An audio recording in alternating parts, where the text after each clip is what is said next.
Taliwa sa gipada nga suwat hangyo ni Mayor Junard Ahong Chan ngadto kang Congresswoman Paz Radasa, mga staff ni sa kongresista nagdumili pagbiya sa buhatan. Si Luan Mirundina adunay live update. May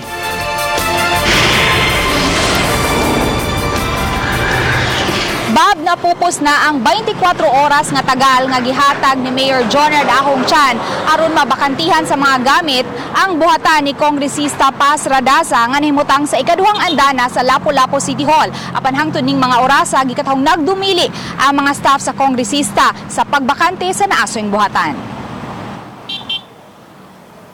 Dinhi na mga tug ang mga staff ni Congresswoman Paz Radasa sukad gipadad-an og notice to vacate sa buhatan sa mayor ang buhatan sa kongresista. Matod ni Ana Lu Babaylo nga base sa mando ni Congresswoman Paz Radasa og sa legal counsel niini, may katungod silang magpabilin sa naasoing buhatan. Subling gibarugan sa kampo sa kongresista nga ubos man sa ordinansa ang pagpahimutang sa buhatan sa naasoing dapit.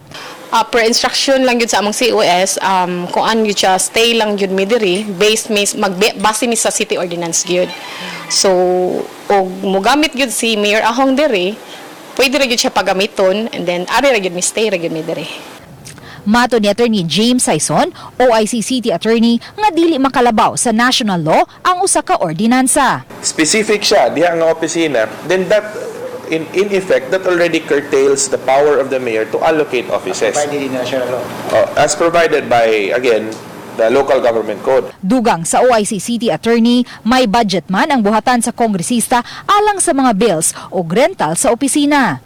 So sa may mahitabo diha na karon nga mamugos man sila nga ang syudad may pabayron sa tubig, kuryente, internet sa ilang opisina. Niari pa sila sa City Hall, naggamay man atong offices sa City Hall. So again, akong gingon gahapon, if they want to make it a legal question, then we're ready to defend the position of the mayor legally. Alas 12 kaganihang udto, misulod si Mayor Junard Ahong Chan sa buhatan ni Congresswoman Paz Radasa uban ng OIC City Attorney o gihinabi niini ang mga staff sa kongresista. Kaya ita gusto unta gyud na maabot ang puntuha, no? Di ta ganahan mo nang giistorya ginato sila sa tinarong, no? So ang mahitabuan ni we will call the police and the DILG together with the GSO to make an inventory regarding sa mga gamit para pagsulod nako karong hapon magagamit nako.